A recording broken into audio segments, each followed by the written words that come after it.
સૌના સાથ, સૌના વિકાસ, સૌનો વિશ્વાસ અને સૌના પ્રયાસ મંત્રને સાચા અર્થમાં સાકાર કરવા માટે હર હંમેશ દરેક જણ, દરેક સમાજ અત્યારે આ કાર્ય મંત્ર સાથે આગળ વધી રહ્યો છે। શ્રી મોદી સાહેબે દેવ ભક્તિ અને દેશભક્તિ બંનેના પ્રખર હિમાયતી રહીને જનસેવા કરી રહ્યા છે। ધર્મ ત્યારે જ મહાન બને જ્યારે તે માનવ સેવા તરફ દોરી જાય। ખોડલધામે પણ સેવાકીય પ્રવૃત્તિઓની જનસેવા એ જ પ્રભુ સેવાના ધ્યેય સાકાર કર્યો છે। આજનો આ સન્માન સરળ એ વાતની સાબિતી છે કે સમાજ ભાવનાથી થતા દરેક કાર્યમાં રાજ્ય સરકારને હંમેશા તમારા સાથ અને સહયોગ સાથે ઊભા રહેવાની પ્રેરણા મળે છે। વડાપ્રધાન શ્રીએ ધર્મ અને રાષ્ટ્રભાવ સાથે સ્વચ્છતાને પણ એટલું જ મહત્વ આપ્યું છે। શ્રી ખોડલધામે પણ એક વિશેષતા છે કે અહીં માત્ર ધર્મ કે ભક્તિ જ નહીં પરંતુ સમાજ સેવા અને રાષ્ટ્ર ભક્તિને પણ સમાન મહત્વ અપાયું છે।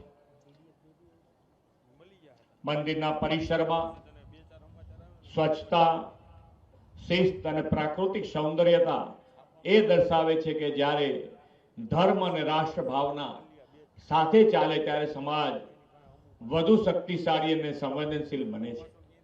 દર વર્ષે હજારો શ્રદ્ધાળુઓ અહીં દર્શને આવીને સમાજ અને રાષ્ટ્ર માટે સેવા આપે તે જ રાજ્યના વિકાસ યાત્રાનો આધાર બને તેવી નેમ છે।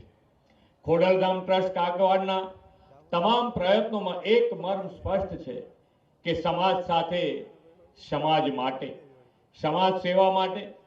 દાતાઓના દાનની સરવણી માતાજીના આશીર્વાદનું ફળ છે। ખોડલધામ મંદિરે પાટીદાર જ નહીં સમગ્ર સૌરાષ્ટ્ર અને ગુજરાતના માય ભક્તોની આધ્યાત્મિક ચેતનાને નવી ઉર્જા આપી છે। સમાજ સેવાનો નવો જુવાળ જગાવ્યો છે।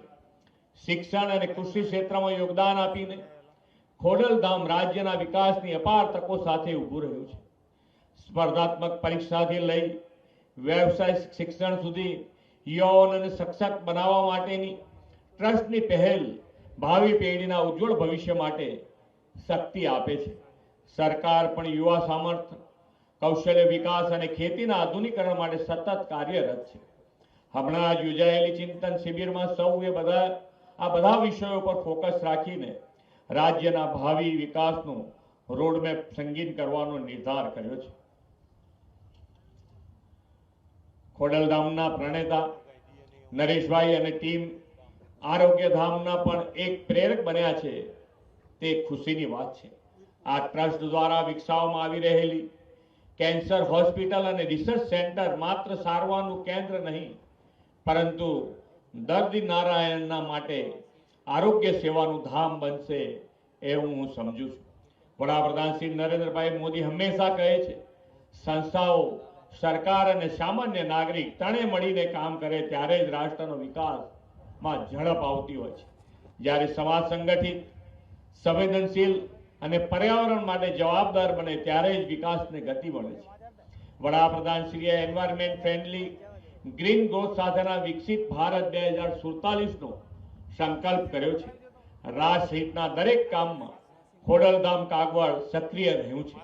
હવે આ ગ્રીન ગ્રોથ માટે એક પેડ માં કે નામ, catch the rain, net zero, solar rooftop જેવા અભિયાનમાં પણ અહીં ઉપસ્થિત સૌ જોડાશે એવા વિશ્વાસ સાથે વિરમું છું। ભારત માતા કી જય।